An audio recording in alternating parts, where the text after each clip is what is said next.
Hello and welcome. My name is Shira Cohen and I'm the host of this podcast and the author of the book called Reclaiming Our Wellbeing.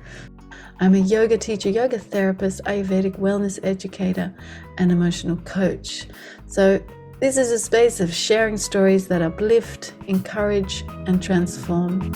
So enjoy.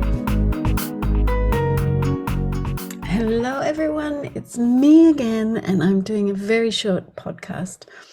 And today I want to do it about being stuck and getting out when we're stuck. So at the moment I'm seeing a lot of people who feel like they can't move forward, they don't know how, and sometimes they don't even see that there's a way out. They feel so stuck and they've been in a situation for so long. They think they have to learn to live with it, which is not true. So this is both physical but also psychological issues that I'm talking about. And there's just something I want to read from my book, which I think points to why it doesn't matter whether it's psychological or physical. The effects are the same to our health in the end, and therefore our well-being. Is our body-mind doesn't distinguish between physical or psychological. An obvious clue for those who are still unconvinced that body and mind are one. So we can have physiological stress from psychological fears, even though we can say cognitively to ourselves, there's nothing to be worried about, I can pay the bills, or there's nothing behind that door, whatever it is that people are dealing with. The fear has already triggered our emotions and therefore our hormones, and that sets up a whole system of cascades and changes within our physiology, and that affects our health and well-being because they're interconnected. And so I was having this conversation with my daughter yesterday. We watched a bit of Iain McGilchrist because of this secularization that's happening everywhere and that I was also experiencing in my own practice. I've talked about this before in other podcasts, but also as a teacher, trying to make yoga more accessible to those who have like religious or spiritual fears. And I've gone away from that again because I've realized that our society has become so secular that we don't have to honor or respect anything. There's nothing beyond the material. So therefore, we have no awe, we have no devotion, we have no gratitude, we have no faith, we have no trust. And when we don't have those things in a society as a big group of people, the culture, the cult of the people becomes very harsh and very what Iain McGilchrist would call very left hemisphere. So the left hemisphere, when I'm looking at my own work, is all the top-down work, the cognitive, and then the bottom-up stuff is all our right brain, which is all sensual, visceral, intuitive, things that we know from within, that we feel, and that feeling that we've lost. We have no feeling for each other, for ourselves. We can't sit with our feelings because maybe we're overwhelmed by our feelings. But therefore, we don't also feel the good stuff. And the good stuff means we are less intimate, we are less caring, less empathic, less compassionate. And that makes our world less fun to live in, basically less enjoyable. And so the sacred is really important because this was what we were watching. This was a 2-hour talk and we just zoomed into 7 minutes of the talk and then had a discussion about it because she's said to me several times, and I was wondering, is she learning this at school? Is this part of the curriculum at the moment? Because that's what some people say in different spheres, that schools are trying to take out the sacred and make it so secular, and even then take out any kind of discussion that might awaken our curiosity to what is behind the diversity and the complexity of life. So I asked her how she felt about this conversation about the sacred, and that obviously if we start from this point of reductionism where the only way we study anything is through the material, and therefore we can never see the sacred, because that's not what we're studying, and we've negated it from the very beginning. And I was wondering if that's how she thought, and she said, well, of course there's something. I mean, I don't know what it is and I don't think about it, but obviously I can think and I'm conscious, therefore there is something. And I mean, she's 13, okay, and she's very unlike me. I'm very serious and philosophical, and she's very practical and just wants to have fun and doesn't care about thinking too much about things. But even she thinks like this. So I think what's really important, and that's coming back to yoga, the first step of yoga, ahimsa, is compassion. And the second step is satya, which is truth, truthfulness, honesty. If we're really honest with ourselves, and that's one of the ways I help clients very easily, is I'm brutally honest. Like, I'll reflect what I see, and I also reflect that I see themselves holding themselves back because they are afraid to make this change, afraid to make a step. But also, what is the fear? The fear is this last doorway into the new. We don't know what the new is. It's the same for our society. It's the same for our world at the moment. We have no idea what this new world is that we're moving into. So there's a lot of fear, especially from ignorant and very secular people who don't have faith in humanity, who don't have faith in life, who don't have faith in the DNA that is always ready to divide only, because in that way we can become more effective at co-creating, at reorganizing ourselves in a way that's more fruitful and beneficial to the whole. And I think we've forgotten that.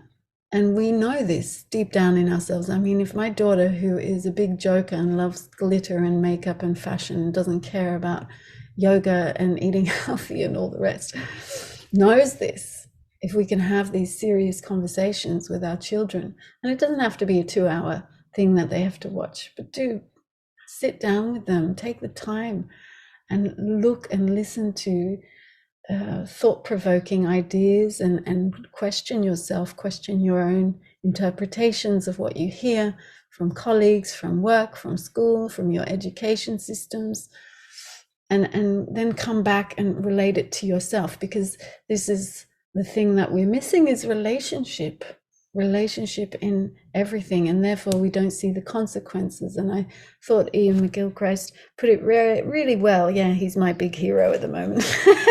Every day I watch one of his podcasts, because I think it's really interesting and intriguing to have a look at this. And he said, yes, science is effective in that it zooms in so much that we can actually see cause and effect, but then you've negated and thrown out everything else that is the whole, which is a complex system. And he said complexity isn't complication, it just means there's a lot more going on.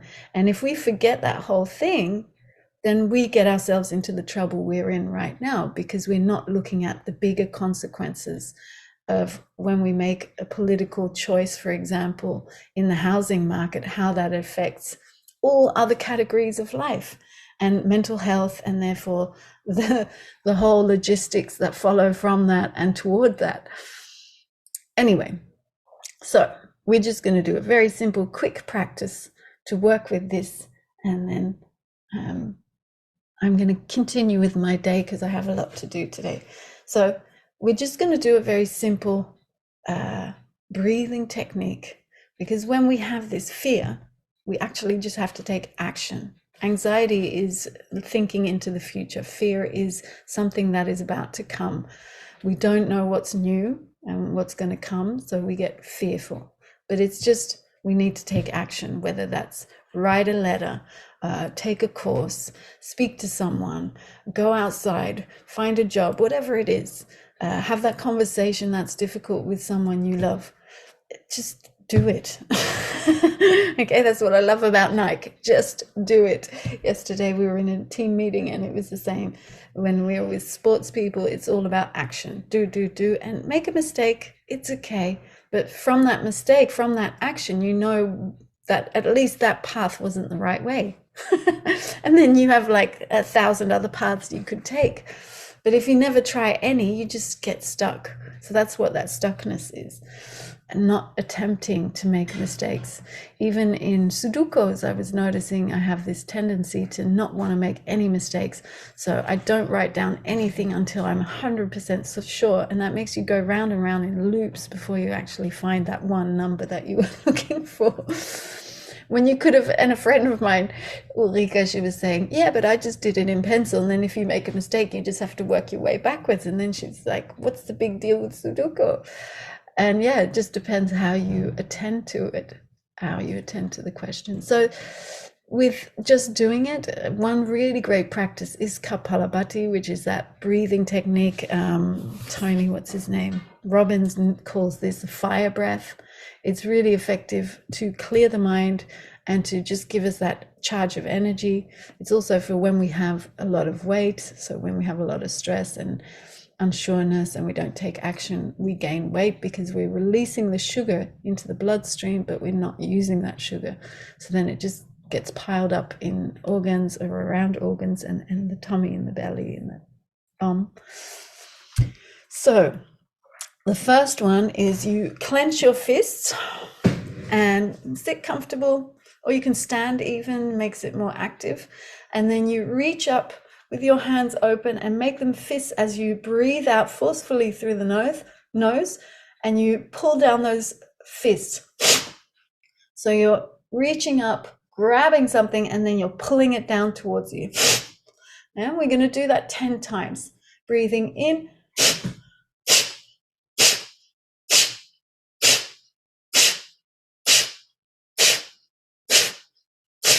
And relax.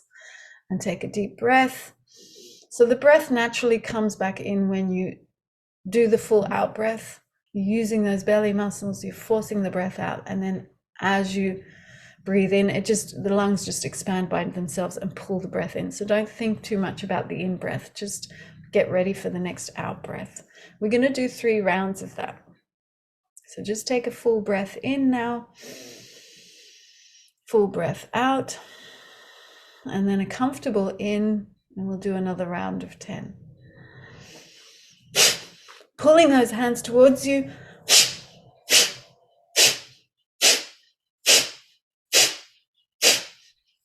And release. 3 normal breaths. Notice how the body and the heart are pumping up, making you feel more alive, more active. It's charging you. So it's like this get-go kind of power to move forward. One last in breath. Full out breath. Comfortable in. And Kapalabhati 10 times.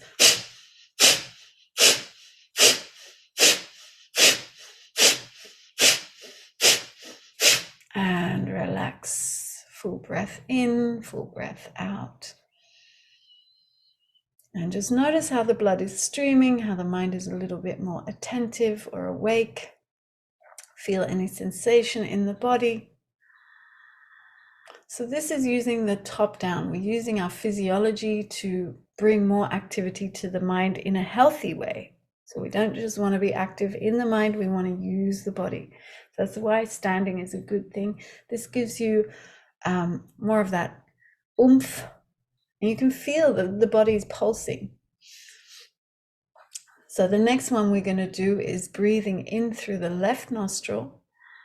So you close the right nostril with your thumb, breathe in, then close with the ring finger your left nostril, breathing out through the right. Breathing in through the right, closing with the thumb, breathing out through the left. So we're using our right hand, breathing in through the left, closing the left, breathing out through the right. Breathing in through the right, closing the right, breathing out through the left. That's 3 rounds. Breathing in through the left, we're going to do 5 rounds. Breathing out through the right. Breathing in through the right. Breathing out through the left. Breathing in through the left last round. Breathing out through the right. Breathing in through the right. Release both nostrils, breathing out through both nostrils. And just notice the mental calm you have. So first you awaken the body, you get this energy like you're rearing to go. You have no fear. You know you can do this. And then you breathe out, left nostril, right nostril, left nostril. This is Nadi Shodhana for those who don't know.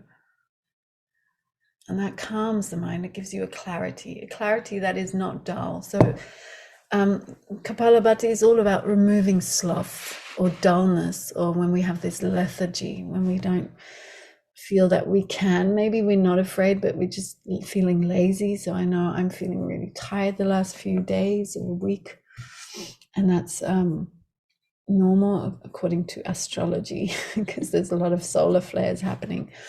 So yeah, always think in context. This also gives our mind body calm, is seeing the context. There's not just you, there's not just your life and your problems. There's also this big world with lots of problems, and there's also a beautiful world with immense, incredible life that maybe we don't pay enough attention to. I mean, I've started watching documentaries again, and not ones with people who talk about, oh, the ice is melting and all this, because there is a lot of that. And I think we went over in too much of that. I'm not saying there isn't an issue of climate change, there is, but we don't have to make ourselves completely paranoid and fearful and riled up in a way that's actually destructive to our mental well-being, because we're not going to help anyone or ourselves or our planet this way. Yeah, so I'm going to leave it at that. Have a lovely week. I know it's a day late. I was meant to come out yesterday, but I had a lot to do and I completely forgot. So wonderful week to you, everyone. Bye.